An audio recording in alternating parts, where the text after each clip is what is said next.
तुझे प्यार करते करते बन जाऊं तेरा, तुझे प्यार करते करते जीवन बिताया सारा, जीवन बिताया सारा, तुझे याद करते करते बन जाऊं तेरी प्यारी,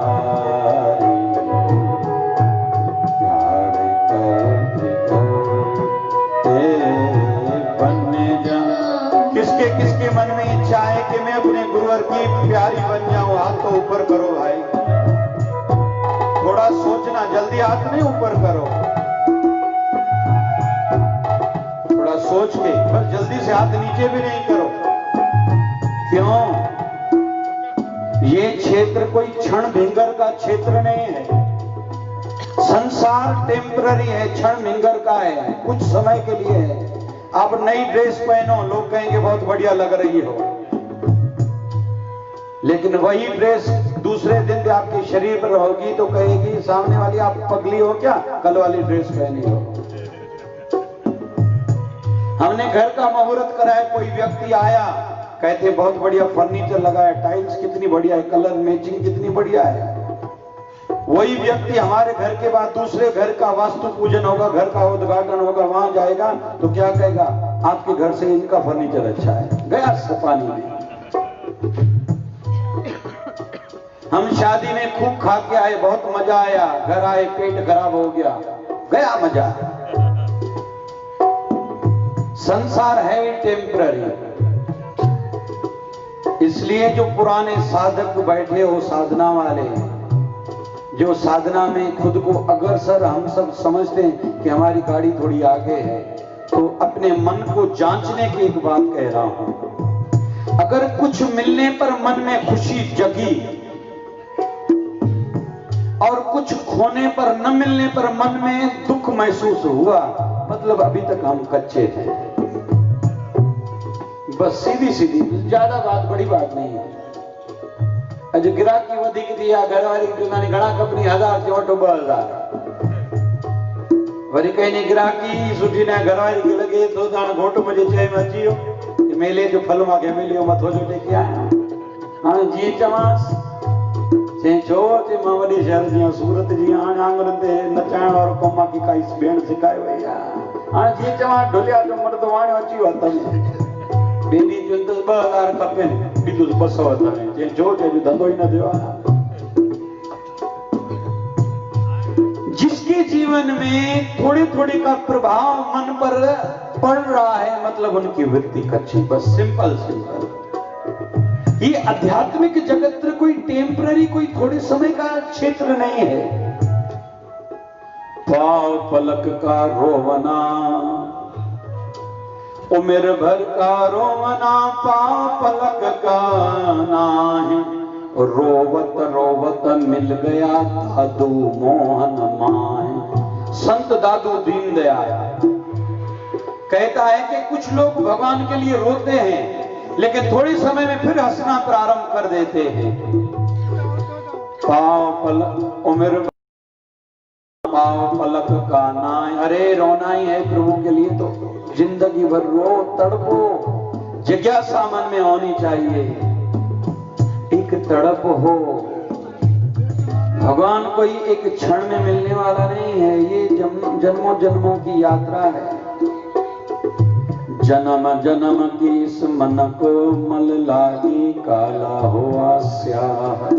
अरे कई जन्मों की मैल चढ़ी हुई है हमारे अंतःकरण पर, इसलिए कभी हम थोड़े समय के लिए अच्छे बन जाते, पूरे पूरे साधु भगवान के रूप बन जाते हैं, उसी समय हम लोग रावण बनने में भी देरी नहीं करते।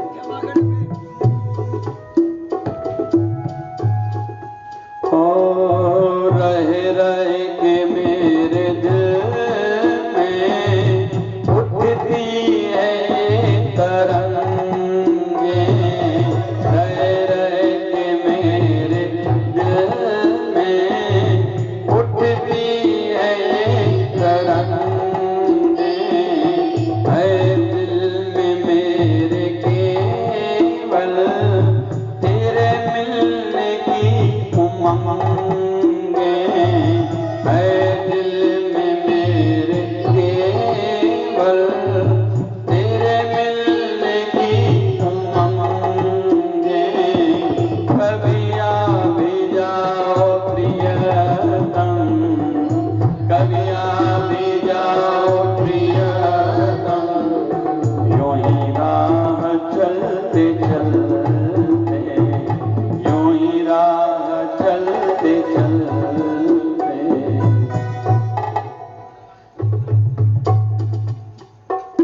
विश्वामित्र जी महाराज ध्यान में बैठे हैं।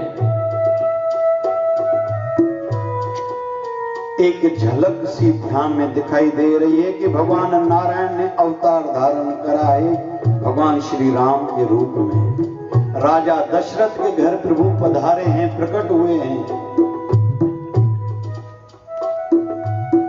ध्यान से आंख खुली, पूछते पूछते राजा दशरथ के राज्य में आए हैं। राजा दशरथ को किसी ने कहा कि आपके यहां विश्वामित्र जी महाराज पधारे हैं। कहते हैं कि कभी ऐसे ही किसी संत का दर्शन हो जाए तो अपने भाग्य उदय समझने चाहिए। संत मिले सत्संग मिले, मंगता और महिमा। वही तुलसी भाग्य उदय की चार निशानी जाना। गोस्वामी तुलसीदास जी महाराज कहते हैं संत मिले, कभी किसी संत का दर्शन हो जाए, सत्संग मिले, जब किसी सत्संग की घड़ी मिल जाए, मंगता, दरवाजे पर कोई मंगता आ जाए कि भगवान के नाम पर कुछ दे दो, महिमा, दरवाजे पर कोई अतिथि जो बता के नहीं आए, अतिथि बता के नहीं आए, मेहमान आ जाए तो अपने भाग्य समझने चाहिए। राजा दशरथ मंत्रियों सहित मित्र मंडल को लेकर स्वागत करने को बाहर आए हैं। प्रणाम किया है, आज मोरे भाग जागे, साधु आए पावना। लेके आए हैं, आसन दिया, प्रणाम किया, प्रसाद रखा श्री चरणों में, संतों ने भोग लगाया। ये विधियां हैं। किसी के यहाँ कोई संत भोजन खाए ना, वो अपने भाग्य समझे। कहते हैं कि आहुति डाली जाती है हवन कुंड में। हवन कुंड में रहती है अग्नि। अग्नि मानी जाती है देवताओं का मुख। हवन कुंड में अग्नि देना, अग्नि में आहुति देना मतलब सभी देवताओं के मुख में कुछ डालना। वैसे ही कहते हैं गैया के मुख में ग्रास देना। कोशिश करें घर में रोज गौ ग्रास निकलना चाहिए। कौन कौन निकालता है रोज? पता है आपको लाभ बताऊं, लाभ क्या क्या है? जिनके घर में झगड़े ज्यादा रहते हैं उनको गौ ग्रास जरूर निकालना चाहिए, क्योंकि एक गाय को रोटी खिलाना मतलब 33 करोड़ देवताओं को भोग लगाने का फल मिलता है। 33 करोड़ देवताओं का वास है, ऐसी हिंदू धर्म की मान्यता है गाय में। हम उनको मां कहते हैं।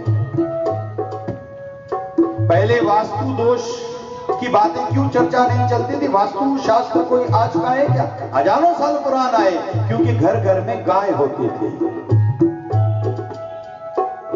वैसे ही किसी संत को खिलाने से ब्रह्मांड को खिलाने का फल मिलता है। और हम लोगों की ये परंपरा है, हिंदू धर्म की परंपरा है। हमारे घर में साधु संत आते हैं तो पहले तो हम लोग चरण धोते हैं, श्री चरणों में फूल अर्पित करते हैं, फूलों की माला चढ़ाते हैं, पहनाते हैं। ये विधियां हैं। फिर पूरे परिवार को बुला के श्री चरणों में बैठ के निवेदन करना चाहिए, आप कुछ ज्ञान प्रसाद देके जाओ, कुछ मार्गदर्शन करो, हमारी भक्ति सिद्ध कैसे हो, हमारी भक्ति कैसे बढ़े, हमारा मंच जन्म सार्थक कैसे हो। छोड़ो एक के दिखाए करे, संतन के भोजन कराए, वो आ जाए। फिर यथाशक्ति कोई वस्त्र दान आदि कुछ खाने की चीजें, फिर दक्षिणा रखी जाती है श्री चरणों में। दक्षिणा में कुछ न कुछ सवाई का भी रखा जाता है। 100 रुपया किसी को देना रहता है तो 101 रुपया हम लोग रखते हैं। क्यों? क्योंकि हो सकता है और भी कुछ मर्यादा शायद बनती थी जो हमने नहीं करी, वो 1 रुपए में आ जाती है। जैसे सत्संग के अंत में आरती की जाती है। क्यों? क्योंकि हमने जो भी कार्यक्रम करा हो सकता है उसमें कोई त्रुटि रह गई हो, आरती के माध्यम से वो पूर्णता होती है, इसलिए आरती की जाती है अंत में, क्योंकि हमें कमियां बहुत हैं। कथा को आगे लूंगा लेकिन बीच बीच में थोड़ा गाएंगे।